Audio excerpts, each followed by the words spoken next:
하나님의 샬롬의 은총이 우리 모든 교우님들과 함께 하기를 주님의 이름으로 축복합니다.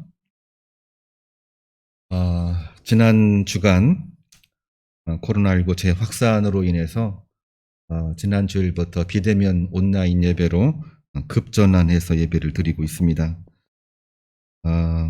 의대 전공의 파업 그리고 대면 예배에 대한 갈등이 매체를 통해서 전 국민에게, 전 세계에 다 알려진 그런 상황이 돼버렸습니다.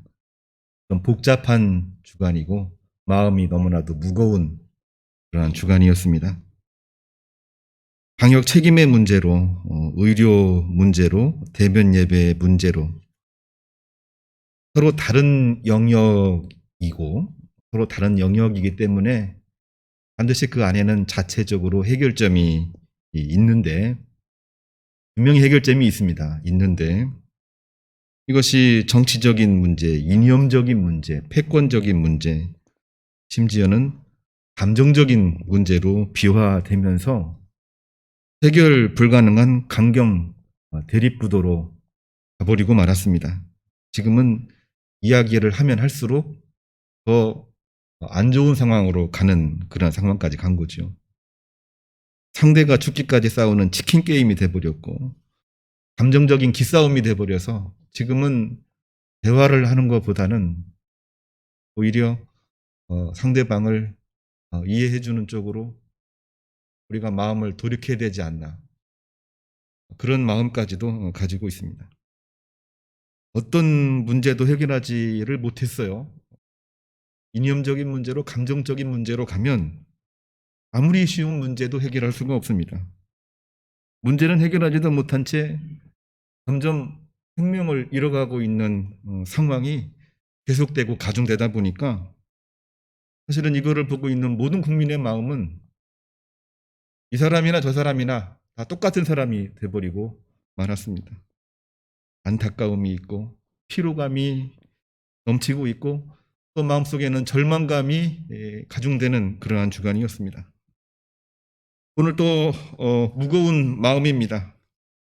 대부분의 교회가 코로나19 방역에 선제적으로 동참하고 있는데 일부 교회가 코로나19 방역에 적극적이지 않고 대면 예배 금지 법령을 이유로 정치적 주장에 집착하는 모습이 신문지상을 통해서 너무나 많이 알려져 있는데, 이 자체가 과연 좋은 모습인지 의문을 가지지 않을 수가 없는 그러한 주일이기도 합니다. 성전 이전에는 성막에서, 전쟁 중에는 참호에서, 예배할 수 없는 북한에서는 지하에서 예배를 드리기도 했는데 코로나19 방역하는 중에 대면 예배만 고집하고 있는 것은 이해는 충분히 하고 있지만 좀 답답하고 마음이 무겁습니다. 평소 생각이 다를 수 있다, 다름을 인정하고 있지만은 하나님이 주신 생명의 문제 앞에서 정치, 이념, 패권의 문제로 방역에 미온적이고 협조적이지 않는 것은 정말 위험한 생각이 아닐 수가 없는 것입니다. 생명은 하나님이 주신 것이기 때문에 그 어느 누구도 이 생명을 함부로 다룰 수가 없는 것입니다.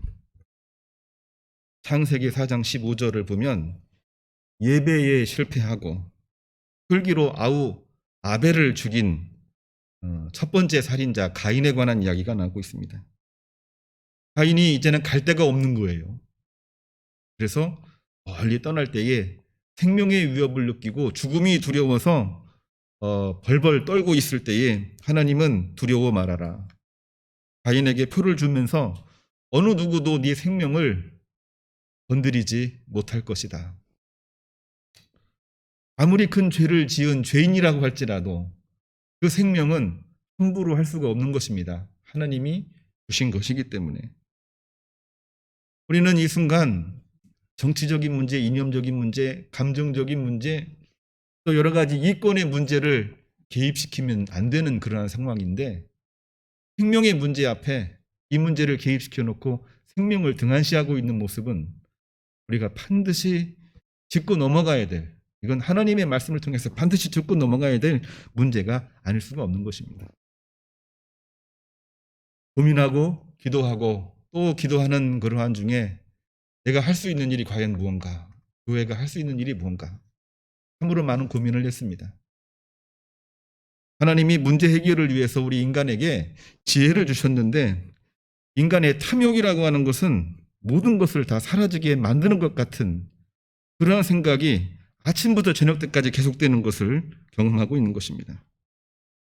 문제가 복잡해질수록 우리는 힘겨워질 수밖에 없습니다. 문제가 복잡할수록 우리에게는 지혜가 필요합니다.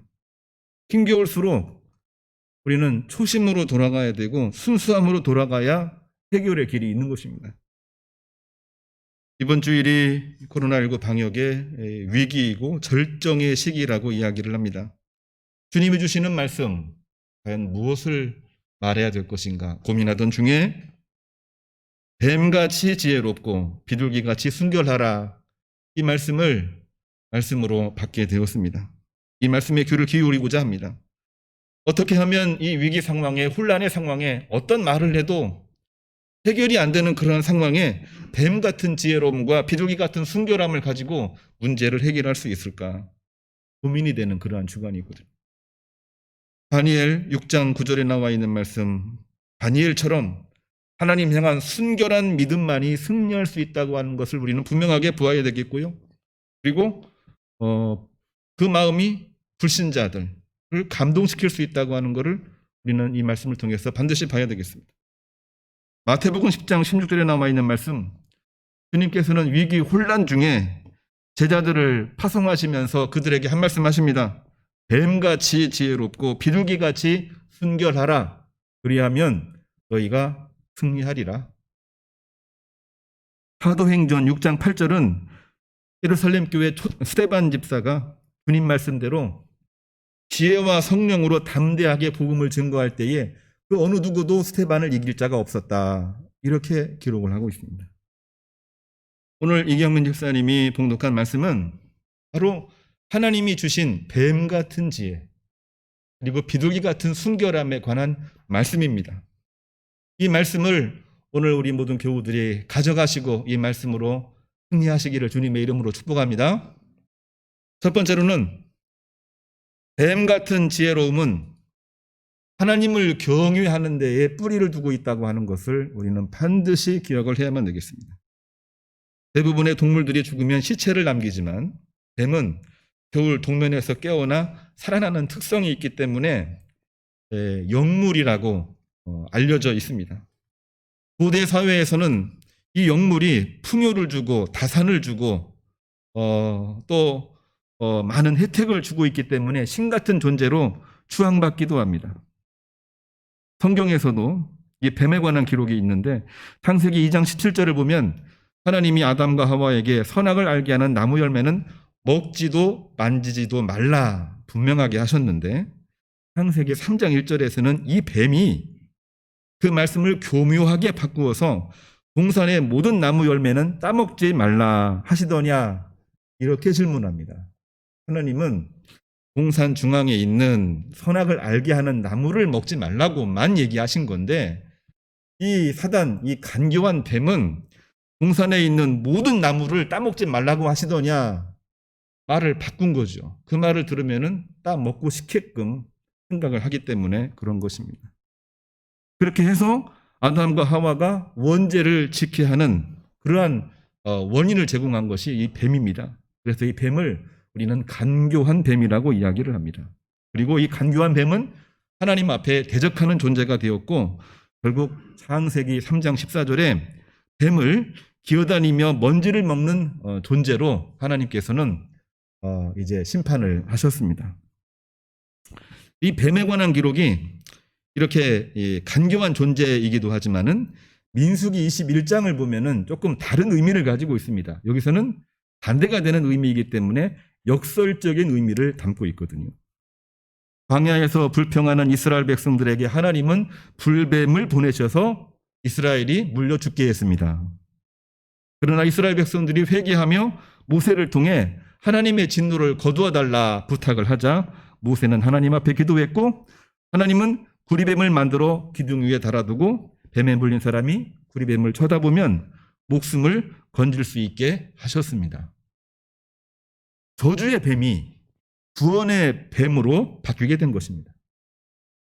훗날 이 구리뱀은 십자가의 예수님을 상징하는 그러한 상징이 되기도 했습니다.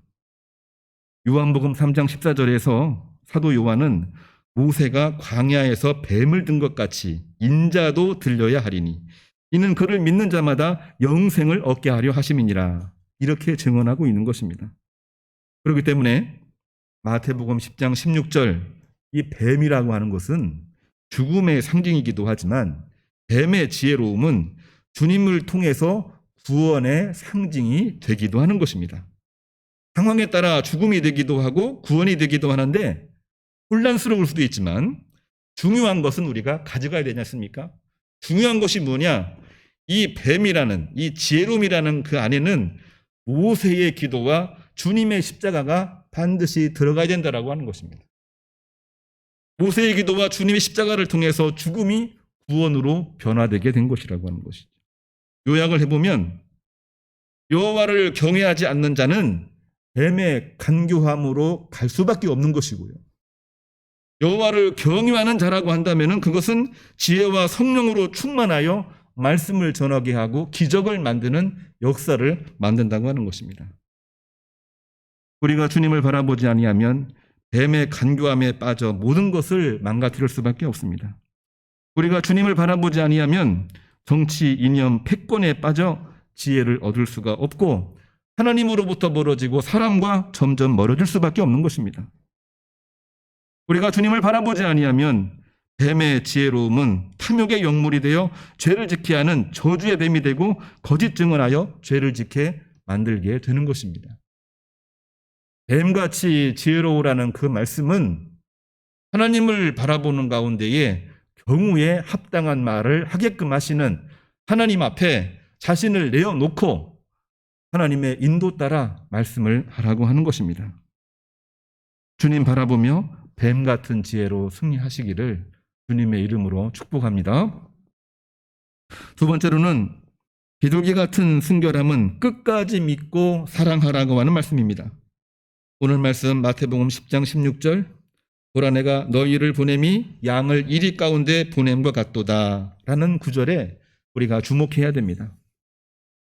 주님이 직접 이리떼를 물리쳐주지 않고 그들 가운데 보낸다고 하는 말씀은 고난과 혼란과 위기 속으로 제자들을 보낸다고 하는 말씀입니다.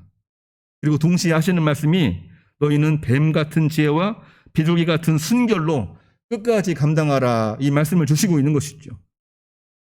뱀 같은 지혜로움이 하나님 경외로부터 온다고 한다면 비둘기 같은 순결함은 과연 어디에서 오는 걸까요? 뱀 같은 지혜로움이 분명 하나님으로부터 오는 것이라고 한다면 비둘기의 순결함은 누구로부터 오는 것입니까? 똑같이 역시 하나님을 경외함으로 오는 것입니다. 잠언 15장 33절에 여호와를 경외하는 것은 지혜요 겸손은 존귀의 길잡이니라 했습니다. 모든 일에 겸허하고 초심, 순수함을 잊지 말고 끝까지 믿고 사랑하라고 하는 말씀이 여기에 들어있는 것입니다. 바벨론 포로기 중에 3개국을 거치는 동안 포로 귀환의 영적인 지도력을 발휘했던 꿈쟁이 다니엘, 그는 뱀 같은 지혜로움이 있었다. 이것을 모르는 크리스찬은 거의 없을 것입니다. 그러나 동시에 다민족 국가의 총리 대신들 사이에서 정치, 이념, 패권, 전쟁 중에도 중심을 잃지 않고 죽음을 각오하고 하나님께 기도하는 다니엘의 모습 또한 우리는 잊지 말아야 될 것입니다. 다니엘의 꿈은 뱀 같은 지혜로움이기도 했고 다니엘의 기도는 하나님 앞에 비둘기 같은 순결함으로 기도했던 그 기도라고 하는 것을 우리는 꼭 기억을 해야만 되는 것입니다. 다니엘의 뱀 같은 지혜는 바벨론 왕 느부갓네살을 감동시켰고 비둘기 같은 순결함은 메대 왕 다리오를 감동시켰던 것입니다. 그 중심에는 과연 뭐가 있는 걸까요? 하나님을 경외하는 것이 그 안에 있었다라고 하는 것입니다. 뱀의 지혜와 비둘기의 순결이 공존한다고 하는 것은 결코 쉬운 일도 아니고 저절로 되는 것도 아닙니다. 우리가 우리 자신을 돌아보고 주변을 돌아볼 때에 지혜가 많으면 순수함을 잃기가 쉽고 순수하면 지혜가 없어 보이는 것이 대부분입니다. 두 가지를 동시에 가지는 것은 결코 쉬운 일이 아닙니다. 아니, 인간의 능력으로는 거의 불가능에 가깝습니다. 그런데 주님께서는 제자들에게 복음 전파의 사명을 맡기시면서 이것을 요구하고 계신 거예요. 뱀같이 지혜롭고 비둘기같이 순결할 때에 내가 복음을 증거할 수 있으리라. 오늘날 우리 크리스찬들에게 주시는 말씀입니다. 왜? 그 당시 예수님이 제자들에게 하신 말씀이기도 하고 그 말씀은 오늘을 살고 있는 크리스찬에게 예수님이 지금도 하시고 있는 말씀이라고 하는 것이거든요. 그것이 어떻게 가능할까? 우리 인간의 능력으로는 그거를 감당하기가 너무나도 어려운데 어떻게 가능할까? 마태복음 10장 19절에 예수님은 그 다음 말씀을 이어가고 계십니다. 너희를 넘겨줄 때에 어떻게 또는 무엇을 말할까 염려 말라. 그때에 너희에게 할 말을 주시리니 말하는 이는 너희가 아니라 너희 속에서 말씀하시는 이 곧 너희의 아버지 성령이시니라. 아멘. 뱀 같은 지혜와 비둘기 같은 순결함은 그냥 되는 것이 아닙니다. 인간의 노력으로는 아무리 노력을 해도 지혜에 집착하면 교만함에 이르게 되고 순수함에 집착하게 되면 지혜를 잃어버리는 것이 인간의 모습인데 여호와 하나님을 사모하고 예수 그리스도를 사모하는 마음으로 나가면 뱀 같은 지혜와 비둘기의 순수함이 동시에 이루어진다고 하는 것을 분명하게 말해주고 있는 것입니다. 우리는 지금 질문해야 됩니다. 우리가 정말로 하나님을 사모하고 있습니까? 우리가 정말 주님을 사랑하고 있습니까? 주님 말씀을 내가 정말 순종하며 지키려고 하고 있습니까? 하나님을 사랑하고 내 이웃을 내 몸처럼 사랑한다고 하는 그 말씀을 나에게 주신 하나님의 말씀으로 지금도 받고 있습니까? 정말 그렇다고 한다면 우리는 뱀 같은 지혜가 나올 수밖에 없고 비둘기 같은 순결함이 나올 수밖에 없는 것입니다. 이것이 어떻게 가능하냐고요? 결코 쉬운 일이 아닙니다만은 성경은 그 내용을 분명하게 기록을 하고 있습니다. 오늘 세 번째로 읽은 말씀 사도행전 6장 8절 이하를 보면 예루살렘 교회 스데반 집사님은 복음을 증거할 때에 그야말로 대적자들이 얼마나 많았는지 알 수가 없습니다. 그런 대적자들 앞에서 오늘 8절 말씀은 이 스데반 집사에게 은혜와 권능이 충만했고 10절에서는 지혜와 성령으로 말을 했을 때에 그 어느 누구도 당하지 못하였다. 이렇게 기록을 하고 있는 것입니다. 주님을 바라보면 뱀 같은 지혜와 비둘기의 순결함으로 역사를 이루는 것입니다. 이것이 오늘날 우리 크리스찬들에게도 요청되는 말씀이기도 하고 하나님의 명령이기도 한 것입니다. 누가복음에 나오고 있는 누가복음의 특수기사, 이거는 사마리아 사람에 관한 비유입니다. 주님은 제사를 핑계 삼아 강도 만난 자를 외면하는 거룩한 제사장과 레위인, 그리고 강도 만난 자를 돌보고 치료해주고 끝까지 살핀 죄 많은 사마리아 사람 중에 누가 너희의 이웃이냐 제자들에게 물어보셨습니다. 여러분들은 누가 여러분의 이웃이라고 답변을 하시겠습니까? 제자들은 자비를 베푼 자입니다. 이렇게 대답을 합니다. 주님이 강도 만난 자의 이웃이 누구인지 묻고 있는 것은 코로나19를 만나 죽어가는 자의 이웃이 누구냐라는 그 질문과도 사실은 비슷한 질문입니다. 사마리아 사람은 역사적으로 죄인 취급받았기 때문에 제자들은 감히 사마리아 사람입니다 라고 말은 하지 못합니다. 그렇게 말하면 또 꼬투리를 잡힐 것 같으니까요. 사마리아 사람들은 죄 많은 사람이고 죄가 많은 사람이기 때문에 아무리 좋은 일을 해도 인정받을 수가 없고 인정하기도 싫은 사람들이 바로 사마리아 사람들입니다. 제자들은 두려웠어요. 분명히 사마리아 사람인데 레위인과 제사장들이 아니라 사마리아 사람입니다. 이렇게 말을 해야 되는데 그렇게 말을 하지 못하고 자비를 베푼 자입니다. 이렇게 말하고 있고 말씀을 볼 때에 우리는 분명히 이 관계들을 봐야 됩니다. 그냥 질문하고 답변하는 것이 아니라 그 당시 사회적인 상황을 분명하게 봐야 되는 거죠. 말은 하지를 못하는 거예요. 두려워서. 제자들은 자비를 베푼 자입니다 라고 말하면서 주님이 원하시는 답을 한 겁니다. 누가복음 10장 17절에 주님은 제자들에게 한 번 더 말씀하고 계시죠. 너희도 이와 같이 하라. 너희도 이와 같이 하라. 제사장과 레위인같이 예배를 핑계 삼아 생명을 살리는 일에 예배를 핑계 삼아 정말 하나님이 우리에게 요청하시는 것을 외면하는 일에 거기에서 벗어나서 하나님이 원하시는 것을 하라. 그 문제는 생명을 위한 것입니까? 생명을 위한 것입니까? 예배를 등한시하라는 얘기 결코 아닙니다. 예배를 빠져라는 얘기도 결코 아닙니다. 가장 중요한 것은 하나님이 주시는 생명을 살리는 일이라고 하는 것이죠. 하나님이 원하시는 것이 무엇인지를 예배 드릴 때에나 예배 끝나고 나갈 때에나 사람들 만나고 직장에서 일을 하고 일터에서 일을 할 때에 지금 주님께서 나에게 원하시고 있는 것이 무엇인지를 생각한다면 그에게는 반드시 뱀 같은 지혜로움과 비둘기 같은 순결함이 나올 수밖에 없다고 하는 것입니다. 제자들은 이렇게 말하진 않습니다. 제사 때문에 제사장들, 레위인들 그럴 수 있지 않습니까? 이렇게 말하지 않습니다. 그 사마리아 사람은 죄 많은 죄인 아닙니까? 이렇게 말하면서 예수님의 말씀에 뭔가 반박을 하고 싶은데 그런 말 하지 않습니다. 왜냐하면 주님의 말씀은 길이요 진리요 생명이기 때문에 그런 것입니다. 주님 말씀에는 뱀의 지혜와 비둘기의 순수함이 들어있기 때문에 그런 것입니다. 그 말은 다른 말로 하면 아버지 하나님을 경외하는 마음이 그 안에 들어있기 때문에 그런 것입니다. 주님 말씀에 순종하여 뱀의 지혜와 비둘기의 순결을 얻어 오늘도 승리하시고 이 한 주간도 승리하시고 코로나19도 소멸이 되고 이 나라 이민족 모든 사람들이 크리스찬뿐만이 아니라 넌 크리스찬에 이르기까지 하나님 앞에서 온전하게 서고 문제를 해결하는 일에 뱀 같은 지혜로움과 비둘기의 순결함으로 승리하시기를 주님의 이름으로 축복합니다. 기도하겠습니다. 하나님 참으로 감사를 드립니다. 오늘 또 주 앞에 나와 예배드리고 이 대면으로 각 처소에서 하나님께 예배하게 하시니 감사를 드립니다. 오늘 주신 말씀 뱀 같은 지혜로움과 비둘기 같은 순결함을 저희들 마음속에 품고 가나이다.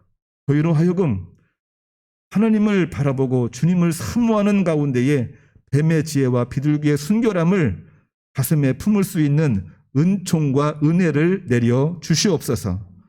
어렵고 힘들고 복잡한 문제 지쳐있는 그러한 가운데에 뱀의 지혜로움과 비둘기의 순결함을 주시고 주님을 바라보며 해결할 수 있는 하나님의 귀한 종들 백성들로 인도하여 주시옵소서. 예수님의 이름으로 기도합니다. 아멘.